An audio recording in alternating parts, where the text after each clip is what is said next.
Hi, I'm Graham. Hi, I'm Jennifer. Hello, I'm Yvonne. Hello, I'm Christina. In June of 2008, a little girl by the name of Kaylee Anthony went missing in Orlando, Florida. This is Kaylee. Kaylee was only 2 months shy of her 3rd birthday. Following this trial evidence, since the case happened in 2008, I propose we send Casey Anthony to the Supreme Court so she can be punished for the 4 charges she was acquitted from. First, we will discuss the investigation, the trial, evidence, why Casey should be sent to the Supreme Court, and what we can do to help prevent such tragedies from happening again. Okay, let's start in June of 2008, when America is just finding out about Kaylee's disappearance. Okay, Casey is claiming that Kaylee has been staying with friends, relatives, her fiance at the time, and her nanny. Casey returns home to her parents' house in Orlando, Florida. Kaylee is not with her. The day before, a neighbor testifies that Casey borrowed a shovel from them to dig up a bamboo root. Kyle Hightower, June 2008. Now, July 15, 2008 is apparently when Cindy Anthony started realizing there was something wrong in the situation, because she makes a 911 call stating that they had found her Casey's abandoned car, and it smelled like there had been a dead body in the car. David Lord, June 2011. Okay, Casey is denied bond until the investigation and trial is over. The defense attorneys also the judge also overthrew her defense attorney's plea for saying the death penalty in this case was unconstitutional. Discovery Communications, 2008. Okay, now I would like to present to you the evidence in the Casey Anthony trial. Duct tape roll. The same duct tape that I believe Casey placed on Kaylee's nose and mouth. Knife and fiber from the duct tape. Car seat with chloroform. Stickers. The same kind of stickers that were found on Kaylee's remains. And the same kind of stickers that I believe Casey placed on Kaylee when she threw her away like she was a piece of trash. Sterile cover with residue of chloroform and fibers. Decomposition from a human body found in Casey Anthony's trunk. This right here should have been enough evidence for the jury, but it wasn't. Okay, chloroform that was found on Kaylee, that was way more than needed for normal human decomposition. Okay, Kaylee is reported missing 31 days after no one has seen or heard from her. Now that by itself is pretty messed up. But the weird thing about this case is that the whole area in the Anthony's neighborhood had been searched numerous times. And on December 11th, 2008, a utility worker was the one that found Kaylee. Now at the time, they did not know that it was Kaylee because it was just remains. But once forensic investigators pieced together the evidence, they confirmed it was indeed Kaylee that had been lying there since around June of 2008.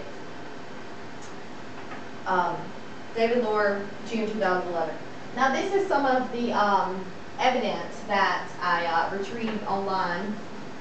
And it's the duct tape, the sticker, area where she was found, some articles that were at the crime scene, and Kaylee. Okay, so let's discuss the trial. May 29, 2011 began the trial of Casey Anthony, where prosecutors showed hard and reliable evidence that Casey did indeed kill her daughter, Kaylee. Her defense attorneys were arguing Kaylee died from drowning in a family swimming pool. If Kaylee did indeed die from drowning, why did Casey feel she had to cover it up? And even more so, why was there duct tape found on Kaylee's nose and mouth? If she died from drowning, then she wasn't missing.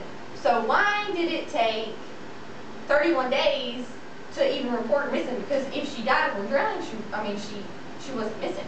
Obviously, it was premeditated, first-degree murder. Okay.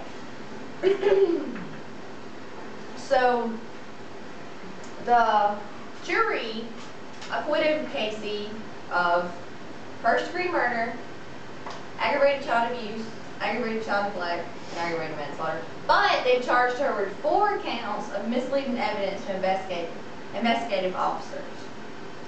On July 17, 2011, Casey Anthony received time served and was released from jail. Now, let's talk about sending Casey Anthony to the Supreme Court. Okay, sending Casey to the Supreme Court will allow America, as well as Kaylee, get a second chance in finding her guilty. There's no doubt in my mind she did not kill her daughter. It is illegal for Florida to retry Casey for any crime she's already been acquitted from, but that's not the case with the Supreme Court. It's not considered double jeopardy if it's from a federal court. So now that we have covered the evidence, the trial, the investigation, and why I believe Casey should be sent to the Supreme Court, let's discuss how we can prevent such tragedies from happening again. The Kaylee law is a law that originated from a petition website, at petition.org. This law makes it a felony charge for any parent or guardian that does not report their child missing within 24 hours. Since the Casey incident, America felt Kaylee did not receive justice, which she did. There is a petition at petition.org. You can actually go on the website and sign for the Supreme Court petition and the Kaylee law that will prevent such tragedies from happening again and will allow officers to have an adequate amount of time to make sure this child is safe. Okay. Kaylee Law, 2011. Online petition for Kaylee Law goes viral. So we have discussed a lot up until this point. We have discussed the evidence, Casey being arrested, Casey being acquitted of 4 crimes, sending her to the Supreme Court, and the Kaylee Law. What you can do to help Kaylee is simply go to the petition.org website and type in the search box, send Casey Anthony to the Supreme Court and Kaylee Law.